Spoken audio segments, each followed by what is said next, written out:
Good evening, and welcome to the American Heart Association's Parent Voice on Vaping event. I'm Brianna Johnson with the American Heart Association, and I am so proud to bring this event to you.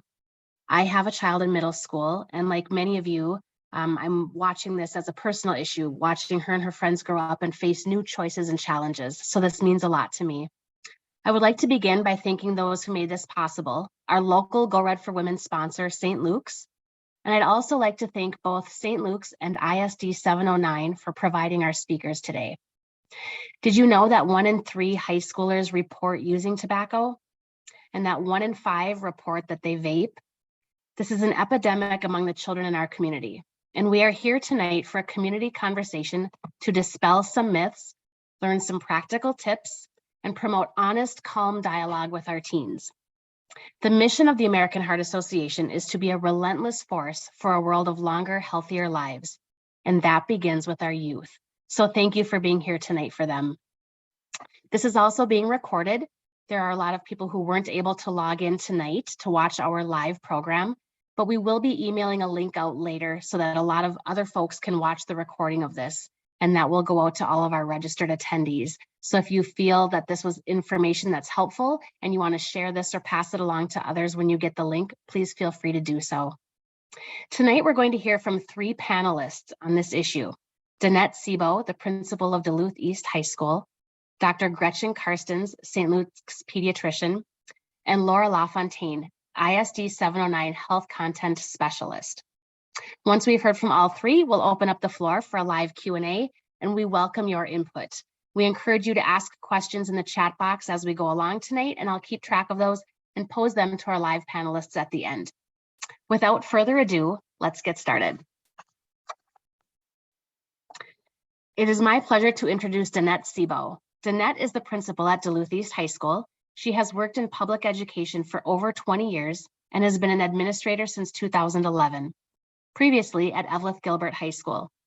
Danette is the Northeast representative on the Minnesota Association of Secondary School Principals Board and was the 2016 Northeast Principal of the Year. She has a master's degree in school counseling and an education specialist degree in administration. Danette started at East in the fall of 2016, and since the rapid rise in incidence of student vaping in schools during the fall of 2018, she has worked to share information with all stakeholders and has been an active voice in anti-vaping campaigns both locally and statewide. Here's a few words from Danette. Hello, I'm Danette Sebo, principal at Duluth East High School, and I'd like to take a few moments to share with you some of the things we've been seeing at the school level related to vaping and how the epidemic has spread over the past few years. Next slide, please. First, to give you an idea of the timeline, in the 27-18 school year, we were starting to see a steady but still really gradual increase in e-cigarette incidents.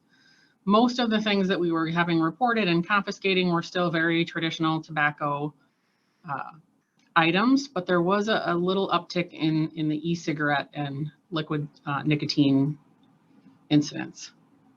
In the fall of 2018, however, very quickly and early on in the school year, we saw a drastic increase in vaping incidents. We were confiscating multiple devices a day. Students were reporting peers using vaping devices in classrooms, in the hallways, in the bathrooms, locker rooms, in stands, on fields, on buses. At that time, we had been destroying the devices. They are somewhat of a fire hazard and they smell terrible, but we started saving them because nobody knew what we were referring to or talking about. We trained our school staff using those collected devices. I'll show you the sample that we collected in just a couple of weeks here at East in a minute. We trained our school staff, which resulted in an explosion of reporting events. Teachers and staff knew now what they were seeing, what they were finding laying around, and were reporting it more and more often. We realized quickly that we needed to change and enhance the education we were providing to our students around this, and we really needed to raise the alarm with our parents and community. We had heard that local communities were pushing T21 initiatives to change the legal age to purchase nicotine and tobacco products to 21, and we reached out to the group that had been organizing that. At that time, Essentia Health, the American Lung Association, and St. Louis County Public Health were part of that push. helped us with some student campaign materials, parent and community information nights. Duluth City passed a T21 initiative. I also testified on statewide T21 at the Minnesota legislature in that school year. In the 2019-2020 school year, we were still seeing an alarming rate of incidents. We continued to add and enhance what we were teaching to our middle and high school students. Our team presented at the Minnesota School Board Association conference. I also presented to health professionals at the Essentia Fall Conference for Primary Care and Pediatrics. We wrote editorials in that time, and we're really trying to spread the alarm. In the 2020 to 22 school years, however, when the pandemic really shifted what we were doing and our students spent most of that time in distance learning, we had many other things that we were working on, but now that our students are back this year, we are still seeing that steady rate of a lot of devices and reports in school. Next slide, please. This is a picture of some of the devices and liquid that we had confiscated in that first fall when we went to staff to report it. Most of what we're seeing now is the slimmer pen-shaped designs that you see on the far right there. We are also seeing a pretty steady number of THC cartridges and those types of devices this school year. Next slide, please.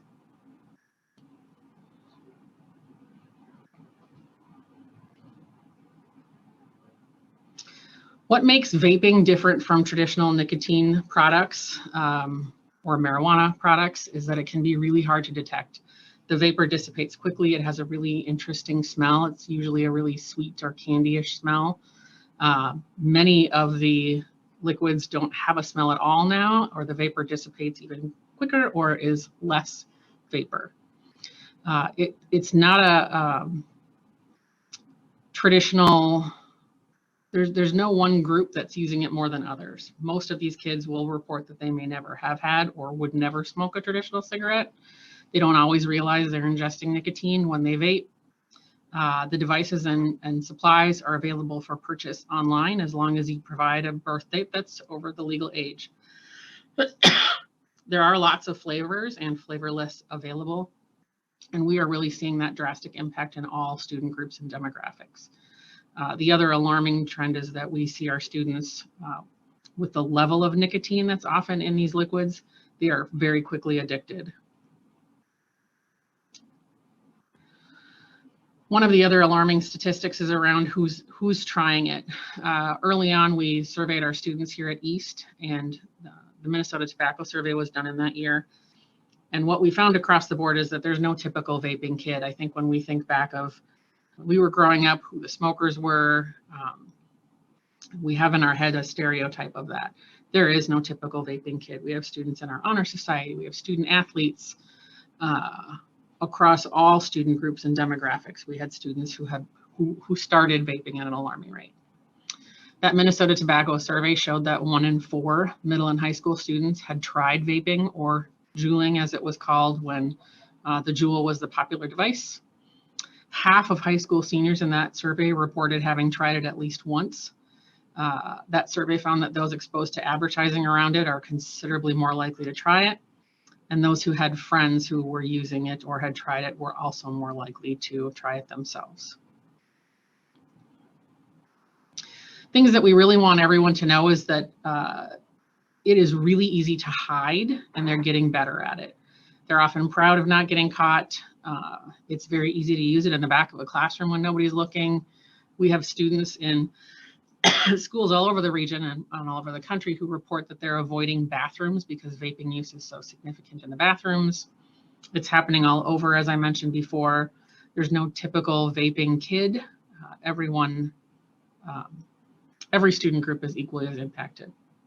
Some of the smells we've had here are really fruity or flowery, often referred to as Bath and Body Works types of smells.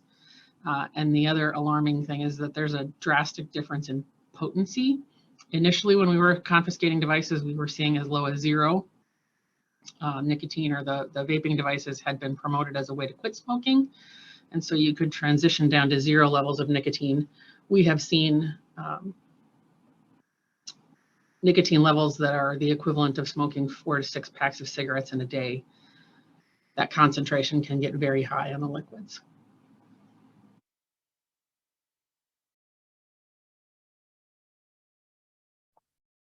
Thank you so much, Danette. That was very eye-opening information for me as a parent, and I'm sure for many of you. One of the more shocking things for me was the peer pressure element, which makes sense.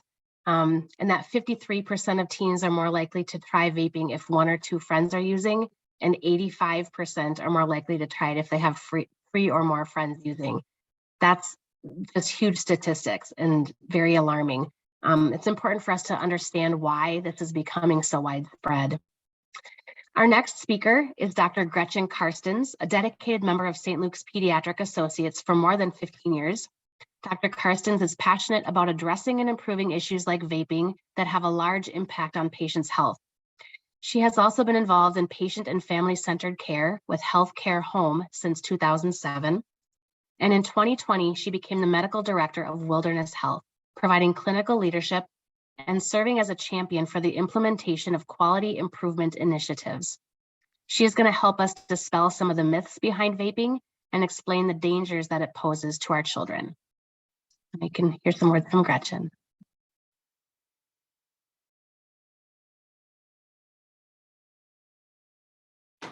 Hi, I'm Gretchen Karstens, a pediatrician at St. Luke's Pediatrics and the medical director at Wilderness Health. In these roles, I work to ensure that our young people live healthy lives that are free of addiction. It's therefore alarming to me to see Minnesota state data from 2021, which shows that 1 in 5 Minnesota high schoolers is using e-cigarettes, and 7 in 10 youth who vape are showing signs of dependence. The high levels of nicotine that our kids are exposed to through vaping can harm their developing brains and put our kids on a path to a lifetime of dependence and addiction. As someone committed to disease prevention and building health, this terrifies me. One of the many troubling things to me about vaping are the number of myths that our young people believe regarding the safety or dangerousness of vaping.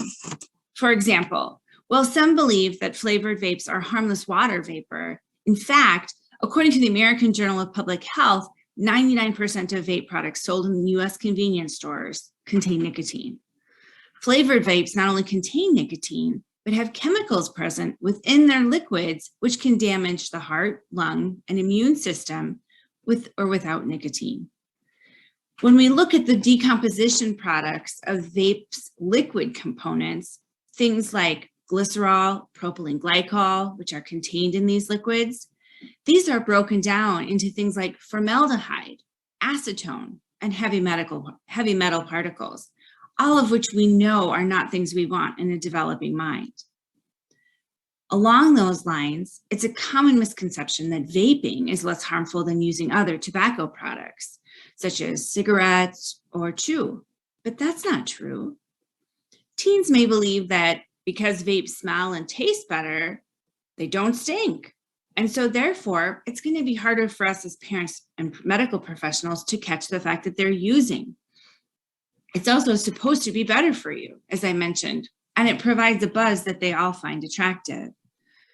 TobaccoFree.org has found that vape e-juice contains chemicals, as I mentioned before, but these things can cause short and long-term health issues like asthma or heart problems, memory problems, and increased rates of depression. We already know that we're facing an epidemic of depression and anxiety in our young people. We don't need an epidemic of other health problems. These chemicals also harm the developing brains. We know heavy metals are not where we want our children's brains on, and yet that's exactly what is found in the breakdown products of these chemicals. In addition, young people who vape are 4 times more likely to start smoking cigarettes within a year. Vaping induces lung inflammation, making it harder for the lungs to do their job of exchanging oxygen and carbon dioxide. Another myth about vaping is that it helps relieve your stress level. A Truth Initiative survey in August of 2021 found that more than 1,000 people between the ages of 15 and 24, 81% of whom were frequent vapers, meaning that they were vaping 20 or more times a day in a month, started vaping to decrease stress, anxiety, or depression. But you know, as I just told you, that vaping can increase your risk of depression. Research shows that nicotine can worsen anxiety symptoms and amplify feelings of depression. According to a 2019 Journal of the American Medical Association study, nearly 30,000 e-cigarette users have double the odds to get depression, have a diagnosis of depression, compared to those who have never vaped. Frequent vaping is connected with 3.4 times higher odds of having a diagnosis of depression compared to people who have never used vape products. The idea that vaping and nicotine reduce stress is just inaccurate. Nicotine, it's a feel-good chemical, but it doesn't last long. And so within a few hours, a person's body craves more.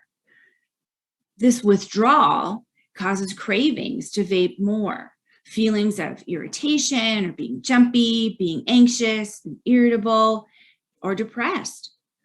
So what started out as something pleasurable turns into vaping not for pleasure, exactly, but also to hold those symptoms of withdrawal at bay.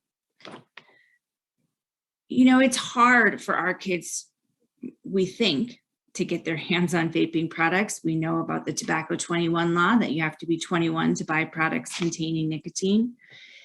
But the reality is, kids find ways. They find ways to get their hands on them from peers or from family or friends. Plus, just because there's a law saying that selling products to minors is illegal, it doesn't mean that stores always enforce them. The good news in all of this is that there are plenty of resources for parents and teens to turn to for help. One person you can always turn to would be your child's pediatrician or family medicine practitioner. Your medical team is there to help you. Let them know of your concerns before a visit or make a visit to discuss them. Provide a safe environment for your child to discuss their use patterns, your concerns, and to help have an opportunity for your child to hear these myths about vaping debunked. You can connect your child with a mental health professional who's dedicated to helping people conquer addiction. Counseling can double your child's chance of success at stopping. You could try connecting your child in a non-threatening way through conversation or discussion about an advertisement that you've seen. Talk to them about vaping in ways that are non-judgmental and ways that really show that you're listening to what they're saying. In Minnesota, every resident can access free help to quit vaping by calling 1-800-QUIT-NOW or by visiting quitpartnermn.com. These quit programs are an excellent resource. The state of Minnesota has also launched the My Life, My Quit initiative, just for teens. You can access this resource through mn.mylifemyquit.org or by texting Start My Quit to 36072. These folks will connect teens with coaches to help them start and continue on every step of their journey. Start by asking your teen if they want help and let them know about free and confidential resources or other options that you found. Once you get them connected with a resource, your teen will be able to decide if they're ready for the next step and can start putting those steps into action. You're not alone.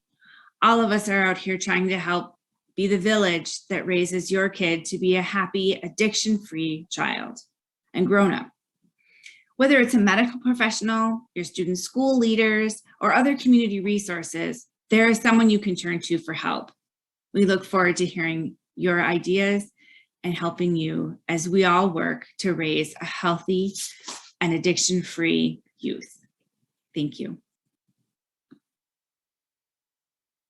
Thank you so much, Dr. Karstens, for that incredible insight. As a mother, I agree that some of this is actually very terrifying when you look at the statistics. I especially appreciated how you dispelled the myths behind vaping, like the fact that vapes are not just harmless water vapor, but that 99% of them sold in convenience stores contain nicotine. I think a lot of people don't know that. Also, it's important to know about the decomposition products that your children are putting in their bodies when they vape. Things like glycerol and propylene glycol, which get broken down into things like formaldehyde and acetone. I think I can speak as a mother that none of us want those things in our children's bodies. It's important for us to know the real dangers of vaping and for us to teach our children so we can help them make the best choices. As Dr. Karstens mentioned, there are a lot of resources that are available out there to help you guide your children through this journey. A few of them are listed here on the screen now, and our goal tonight is to help you help your children live longer, healthier lives free of addiction. A follow-up email will be sent out to each of you in a few days with all of this information, as well as the link to the recording. In addition, please don't hesitate to reach out to your pediatrician, healthcare provider, or your school, as they can be excellent sources of information for you.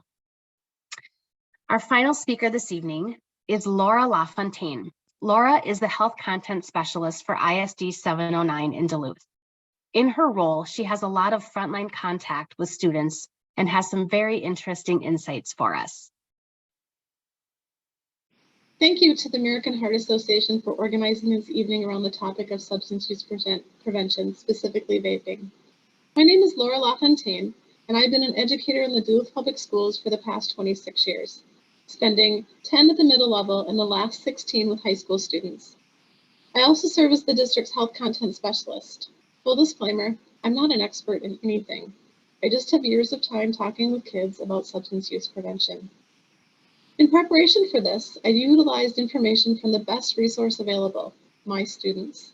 You see, our teens are super smart, they care about themselves and others, and they want adults to help them not use substances.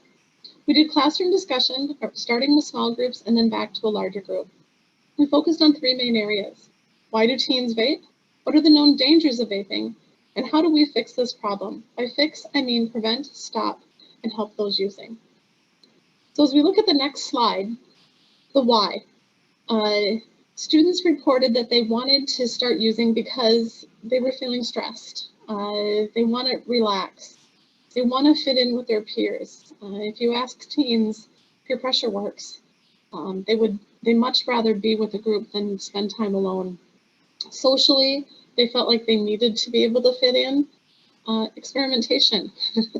If adults say they shouldn't do it, why? So many of them spoke about experimentation. They reported that vapes were actually pretty easy to access and that they felt they could hide them from adults and other parents and their parents. They're able to do it without them knowing. When we talked about the known dangers, they're very smart. They understand that nicotine is highly addictive, that it gets to the brain quickly through inhalation. They understand that there's a risk with disease. We talked about bronchitis. We talked about the issue with how they used to call it popcorn lung, and that they're more prone to illness. One thing that was very unique that my students talked about was that vaping caused anxiety. And when we went and explained that nicotine is a stimulant, heart rate, blood pressure, increased alertness, the same physiological response that might be peaked when we're anxious. Either it was anxiety from the use or anxiety when they couldn't get the vape, and they understood that they were going through withdrawal and addiction. So most importantly was how do we fix this? And all of my students said we need to start these conversations early and make sure that they know that there's support for those addicted. They want enforcement and consequences for possession and use.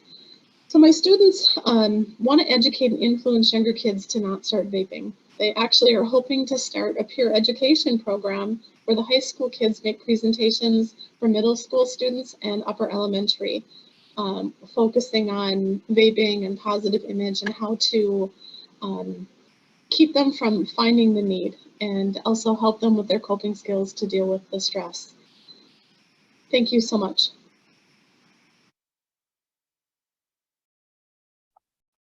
Wow, thank you, Laura. That was some really great insight into what's going on in the schools with our students. Thank you for sharing that with us. It's important to know why teens are vaping, and it's enlightening for me to hear that the students want to hear this conversation taking place earlier, and that our students are seeking the education, enforcement, consequences, and support. Those are all things that give me hope, and they're great takeaways. At this point in the program, we're going to open up the conversation to the community and just have some casual conversation.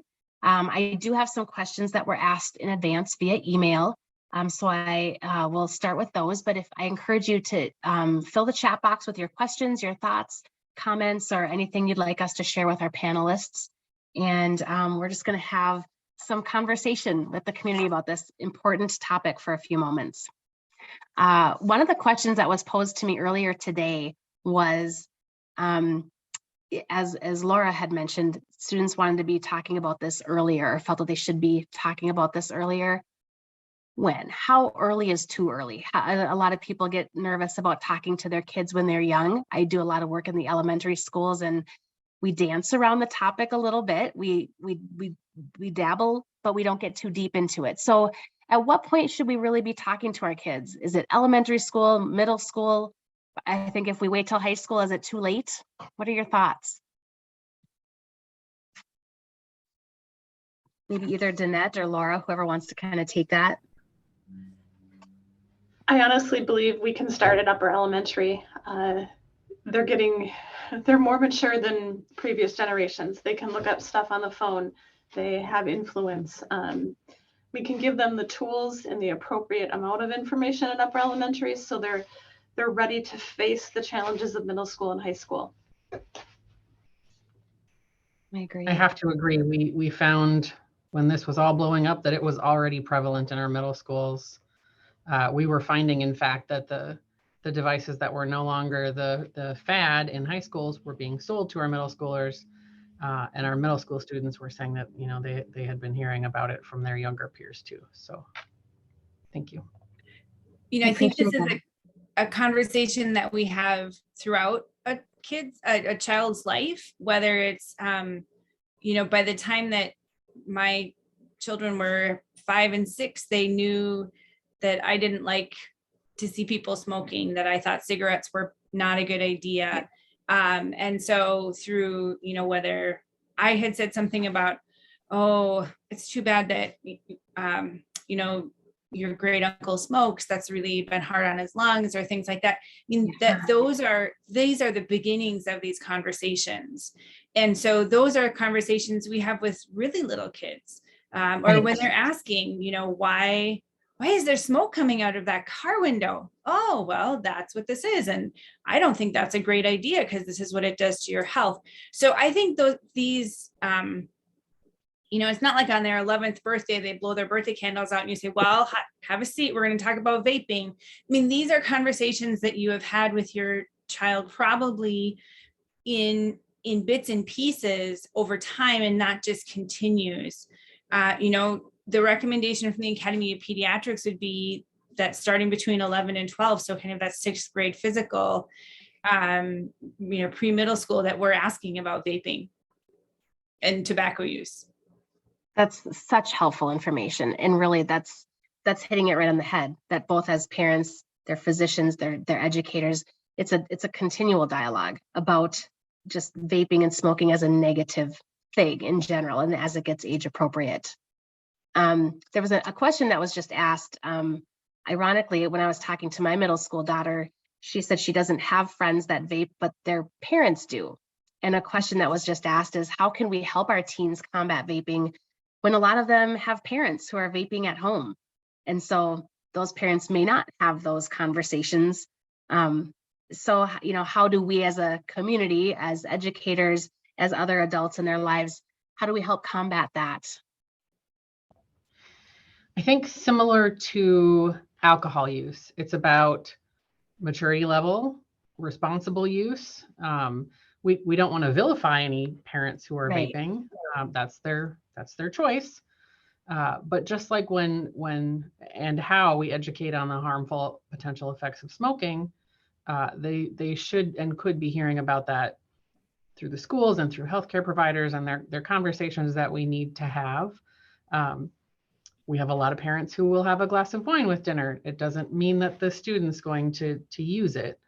So if even though we have parents who do that, I think that we still can be really effective in teaching when it's safe for you to make that decision for yourself, and fully understanding what the effects of that might be, just as we do with alcohol use. That, yeah, I think it's definitely possible to do that without, going home and making their parents feel bad. I have vivid memories of guilting my own parent that he was a smoker. We were really hard on him, especially as we started learning more about those things in school, but we definitely still have a role there. And I would say that one of the most effective tools to helping parents stop smoking, or I don't know about vaping, but when they, and I think probably Miss Sebo and I are of a similar age. So when all of us were being taught about, just say no and don't smoke and these kind of things, and we went home and said these things to our parents, or we're like, we're supposed to wear seatbelts, or, why don't you put your seatbelt on, Dad? Parents, I know this. I would prefer not to look stupid in front of my kids. It's unavoidable, but so we take that to heart. And so I think that in empowering kids and our youth with information, it's also an opportunity for them to go home and, Dad, or Mom, I learned about the effects on your heart of smoking, and I don't want you to die. Yep. Those are powerful messages that it's about, I care about you. I'm leading with, I love you. I'm scared for you, which is a little easier to take in than, you really should know better. No, I so appreciate it. My mother will tell you that when I was 4, I'm the reason she quit smoking, because I was hearing these messages in like a preschool program that I was in. And it was that this is so bad. And she said, I just got tired of listening to you. So you're right, though. That's such a good point, that the peer pressure can come the opposite direction too, from the kids and in a good way. So everybody can be healthier. It's important. There was another question that was asked about, we hear about it from time to time about vaping causing deaths or causing hospitalizations. A lot of people are having a hard time understanding how that correlates. How does somebody end up hospitalized or dying because of vaping? They seem to think it seems pretty safer than cigarettes. And so they're having a hard time reconciling those two things. Can you speak to that a little bit? Sure. So as I had mentioned, vaping causes a lot of inflammation in the lung. And in that inflammation, we probably have all heard a lot about lung inflammation now with COVID. It can start to destroy and break down parts of the parts of the lung where the air is exchanged, where the oxygen and carbon dioxide are exchanged. And as that is happening, because of the inflammation and the inflammatory response that's triggered by the vape inhalant, then it can start off a chain reaction. And so that can be really hard to stop, especially, when this was happening. They treated a number of kids for this in the fall of 2018 down in Milwaukee at Children's of Wisconsin. And, the kids weren't coming in saying they vaped, and their parents in many cases didn't know they vaped. And so, as a physician, you're faced with, I have this aggressive failure of the air exchange at the lung level, and I have no reason why. And so our ability to get in and address that is really hard. Part of what they found was that it wasn't in that outbreak in Milwaukee, some of the vape was more with the cannabis and marijuana based pods, but there were pieces in the propellant in the mixture with the marijuana that were very irritating to the lungs and were kind of kicking off this inflammatory response. But this isn't like Tylenol. Like, these products aren't vetted by the FDA. You know, to be called acetaminophen and marketed as acetaminophen, you have to go through really aggressive testing. You know, those infant formula has to meet incredibly tight standards to be called infant formula. To call yourself Juul, which I know they're not really on the field anymore, but to call yourself, you know, a vape cartridge, I can make them. I mean, I don't, but I mean, you know, like, anybody can make them, right? There's no approval process for what's in there. And so it's a risk. Yeah. So on that note, go ahead. I'd like to echo that. And some of the more serious medical events we've had here, where we've had to go into a medical lockdown and call 911, are from cartridges, carts, that they've filled themselves, or that they bought online, or they bought from a dealer somewhere. And I would echo what Dr. Karstens is saying, in that in the last year now, as students have come back in person, we are seeing a drastic rise in THC cartridges and cartridge use there. And so when you can't control the amount and you have no idea what's mixed in with that, we've seen some really scary side effects. We've seen seizures, we've seen blackouts, some pretty significant medical events. But initially, when this was first happening, those included some of those nicotine things that kids thought they were using nicotine cartridge. Right.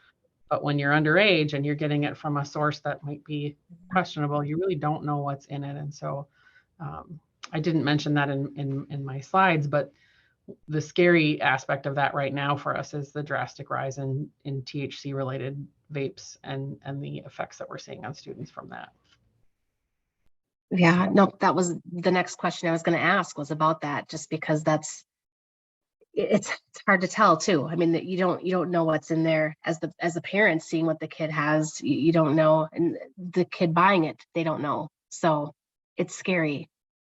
Along those lines, Danette, can you speak a little bit to the legal issue? There's parents that are confused about what's legal, what's not legal, age-wise, what's legal to have, how does the THC element work into that? I know you've done a lot of advocacy. Can you speak to that a little bit? I've done more advocacy than I ever thought I would. I don't know how I became the principal spokesperson for vaping in Minnesota, but here we are. I've had some really interesting experiences related to that. Duluth passed T21. The state now has they can't purchase tobacco related products under the age of 21. We live on a state line, so there's some unique things there, but they can't have any of those products on campus regardless of their age. And so even when we had 18-year-olds who were legally purchasing it, they're not allowed to have it on school property. The THC related things, they're primarily buying online and from dealers in town. So that's really hard to track. You know, when we were younger, I find myself saying that more often these days, but you had to know the dealer. Yeah. If you didn't know that person personally and you didn't physically see them, you didn't have the opportunity to buy products. Now they can buy things online potentially, legally or illegally. Well, I shouldn't say legally. None of our students should be legally buying it. They can't legally buy anything online, but the access is so much easier to get. And if even one of our students gets really good at buying online, it trickles in. We're currently working through some students from East who are providing supplies to students at Ordine Middle School. So it is definitely happening, but none of it is legal for our students to have or buy or use. Thanks for clearing that up.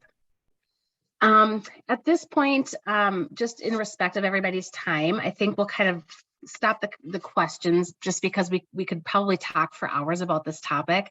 I'll ask each of the speakers, is there just some kind of closing things that you want to say before I wrap things up? Danette, since you're up, is there any kind of closing comments or thoughts you have? I really have two things, and that for any parents who are watching now or watch it later, don't be afraid to ask the tough questions, and don't be afraid to clean your child's room. If you don't know what you're finding in there, ask about it. They look like flash drives. That's how they charge. They come in all different shapes and sizes, and you might not know what it is you're seeing. Ask those hard questions. Do a Google search online, and don't be embarrassed if your child's tried this. Don't be embarrassed to reach out and ask for help and support. And have those supportive but tough conversations with your student. And then if you need something, I'm sure Dr. Karstens will say the same thing, but we're here to help. We're a resource for parents just as much as we are for students. So reach out to your child's teacher, administrator, school counselor, whoever they're connected to in school, and ask those questions. We've had, unfortunately, a lot of experience with it, and can help point you to some resources along the way. So don't be afraid to ask. Thank you. Dr. Karstens, some final thoughts? Boy, I would echo what Ms. Ebo said, and I think to pull a little bit on what Ms. LaFontaine said too, that the kids want consequences. They want you to ask. They want you to be interested in them, and so ask the questions. Hey, I saw this thing online. Do you know anybody who vapes? What do you think? They want to talk about it. We have to ask the question.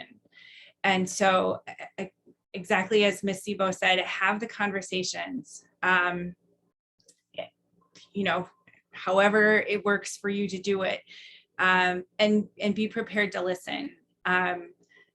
If we can listen with our heart more than our judging, that helps, because they're being vulnerable too. But kind of letting them know, I know this might be happening. Where are you at? And then being someone who's safe to talk to and ask questions of, it's way more likely they're going to come to you for help. It's way more likely that they're going to tell a peer, oh, I talked to my parents, but they'll kill me. I can't. Yeah. My mom cleans my room once a month. Like, I don't dare have anything like that there. And I always tell people, you can always throw me under the bus. Oh no, my doctor said she'd give me shots. Or, I mean, I've never said that, but blame me, blame your parents. Giving kids that permission, again, it just says, I've got your back. You can come to me. And that's really, that's the best I think one can do. And that if they do come to you saying, oh, I got caught at school vaping, maybe we as parents need a little time out before we talk to them, so that when we talk to them, it's, okay, instead of, are you joking? Yeah. So I think ask the hard questions, and remember, they want you to ask. They want the consequences. They want to know that you're caring and interested in them. Yeah, thank you. Good tips. Laura, we'll close out with you. Did you have any last final thoughts for us? Echoing everything that was said by Mrs. Sebo and Dr. Karstens, both my children were fortunate to have their mom as their health teacher, and so were all of their friends. But they, we would have them over, game night, bonfire, and I'd sit around and talk with them, and we'd have really open conversations and just, what do you need to know? I think one thing we underestimate too with their kids is that the understanding how prone they are to addiction, and explaining that process, because they're so young, they learn new things, and that their brain is more prone to this. So if we can help them grasp that as well, and keep these conversations open, often, and nurturing, and support for those who are addicted. So again, thank you so much for hosting this evening. Yeah, thank you. Thank all of you thanks to everybody who joined us, to everybody who will be watching this as a recording afterwards. Thank you again to St. Luke's for sponsoring this event and making it possible to bring this conversation to the Northland. Thank you to our speakers, Danette Sebo, Dr. Gretchen Karstens, and Laura LaFontaine. As I mentioned before, a follow-up email will be sent to all of the registered attendees with all of the links that were mentioned earlier. Those will be included in the email, as well as the link to the recording. So if you know anyone who wasn't here live with us tonight, but could benefit from this information, feel free to share the recording. Send it along. My contact information is included here on the final screen. If there's any way that I can be a resource for you, please feel free to reach out. I hope that this is an ongoing conversation with the goal of helping our young people live longer, healthier lives, not just a one evening webinar. It's a very important topic. So thanks to all of you for making this possible, and have a wonderful evening. Good night.